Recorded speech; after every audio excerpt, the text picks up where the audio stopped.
L'essentiel de l'info sur TV5 Monde avec, dans ce journal, Goldman Sachs sur le gris devant le Sénat américain. La banque d'affaires est sommée de s'expliquer sur des malversations autour des subprimes au plus fort de la récente grande crise financière. La déroute budgétaire grecque sème un vent de panique sur les marchés et met l'Union européenne au pied du mur. Aujourd'hui encore, Athènes a connu des manifestations, une grève dans les transports. Et puis, l'alerte à la marée noire dans le golfe du Mexique à quelques encablures de la Nouvelle-Orléans aux États-Unis. La fuite vient de la plateforme pétrolière qui a explosé et qui a sombré la semaine dernière. C'est très solennel et ça se passe devant le Sénat américain et les témoins sont sous serment. L'audition des patrons des grandes banques d'affaires a commencé par le cas de Goldman Sachs. L'organisme est soupçonné de s'être enrichi durant la crise des prêts immobiliers. Et au cœur de la session du jour, Fabrice Tour, un Français de Goldman Sachs. Voici en quelques images comment se sont déroulées ces auditions. Une sélection de Sylvina Carbone avec Franck Garnier.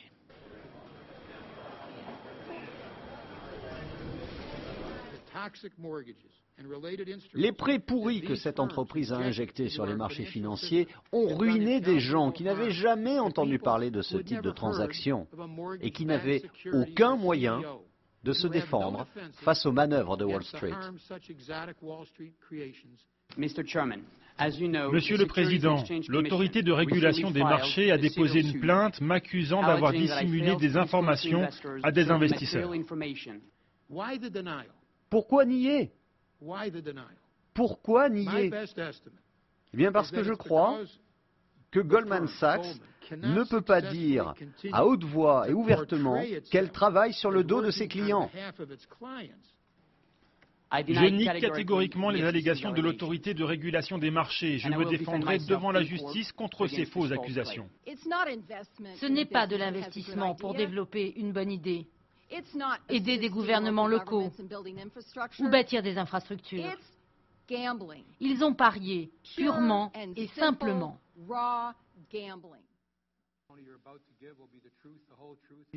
Écoutez ce qu'écrivait dans un mail votre équipe de vente à propos du produit Timberwolf. C'est une affaire de merde. Ils ont vendu cette affaire de merde. Monsieur le Président, cet email provient de la direction de l'équipe, pas des vendeurs. Et que dites-vous de cela? Vous avez vendu ce produit par centaines de millions, alors que vous et vos collaborateurs saviez que c'était une affaire de merde. Je ne me souviens pas d'en avoir vendu des centaines de millions.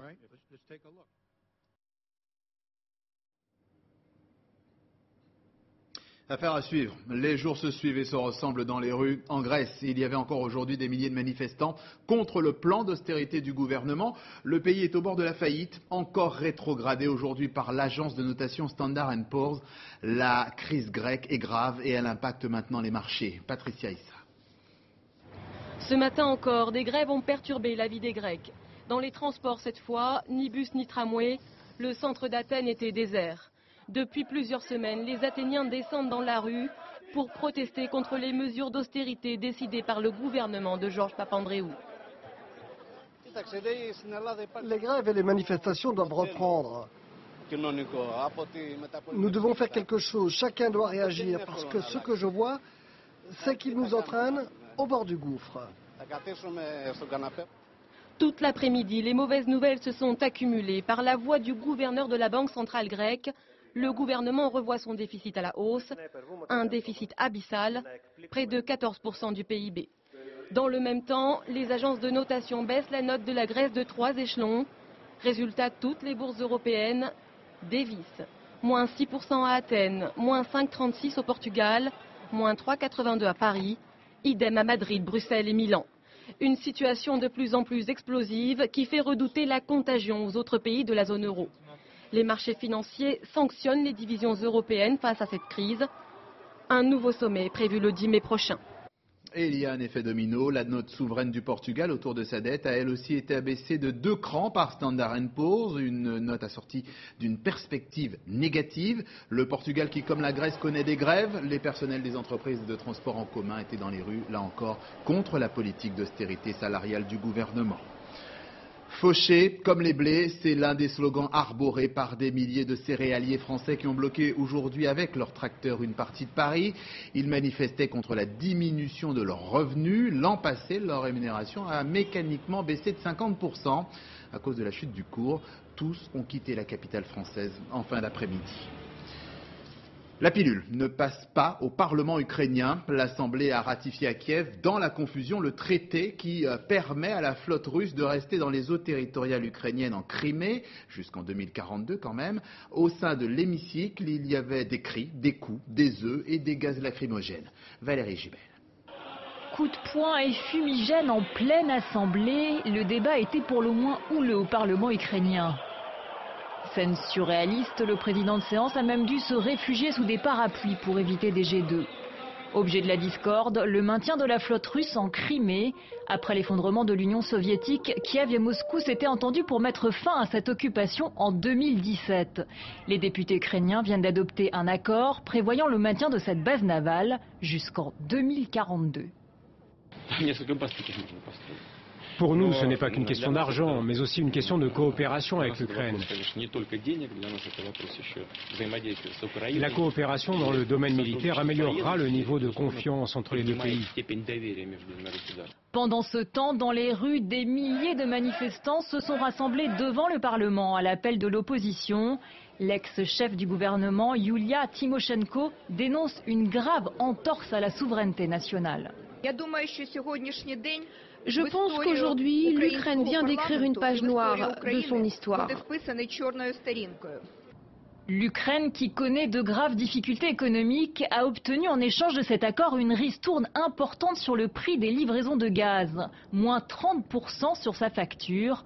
Pour beaucoup, la prolongation de 25 ans de ce bail est le signe du regain d'influence de la Russie sur l'Ukraine depuis l'élection de son président, Viktor Yanukovych. Et le même texte devrait être ratifié beaucoup plus calmement devant la Chambre haute demain à Moscou. Le général Manuel Noriega dort ce soir à la prison de la Santé à Paris. L'ex-dictateur panaméen était arrivé tôt ce matin en provenance de Miami. Il est poursuivi pour blanchiment d'argent de la drogue. Il a même déjà été condamné par contumace en France. Le vieux despote qui sort de 17 ans de prison aux États-Unis réclame son renvoi vers son pays, Panama. Une course contre la montre est enclenchée au large des États-Unis. Il s'agit de colmater avec des robots sous-marins le puits de la plateforme pétrolière qui a sombré dans le golfe du Mexique la semaine dernière. La fuite de pétrole s'annonce gigantesque. Elle menace tout le littoral. Marie Valeret. Des nappes de pétrole à perte de vue au large des côtes américaines. De jour en jour, la marée noire s'étend. Elle recouvre maintenant près de 5000 km². L'équivalent de 1000 barils par jour qui se répandent dans la mer une semaine après l'explosion de la plateforme. Mardi dernier, un incendie s'est déclaré sur la plateforme britannique BP. 2 jours plus tard, l'installation en feu sombre. 11 personnes sont portées disparues, probablement mortes au moment de l'engloutissement de la structure. Des moyens considérables ont été mis en œuvre pour tenter de colmater la brèche. Des robots sous-marins ont été envoyés par 1500 mètres de fond. Et un projet de dôme qui ramène tout le pétrole à la surface est également en cours. Nous ne savons pas quelle méthode fonctionnera en fin de compte. Pour l'instant, les nappes n'ont pas encore atteint le rivage, mais l'État de Louisiane, situé à une 50aine de kilomètres, est en état d'alerte maximale. À l'heure actuelle, les vents soufflent vers le nord-ouest. Le littoral va être touché, c'est évident. Malgré tous les efforts, on ne peut pas récupérer tout le pétrole qui s'échappe. La marée noire devrait atteindre les côtes de la Louisiane d'ici 3 jours. Un désastre écologique qui menace tout le golfe du Mexique. La Floride, le Mississippi et le Texas risquent aussi d'être touchés par la pollution. Avant de se quitter, sachez que la meilleure table de la planète est un restaurant danois. Il s'appelle Noma. La cuisine est assurée par le jeune chef René Redzepi. Elle s'appuie sur des ingrédients locaux et de saison. C'est la revue britannique Restaurant Magazine qui distribue les bons points. Noma met fin au règne de El Bulli, un restaurant espagnol sacré ces 4 dernières années.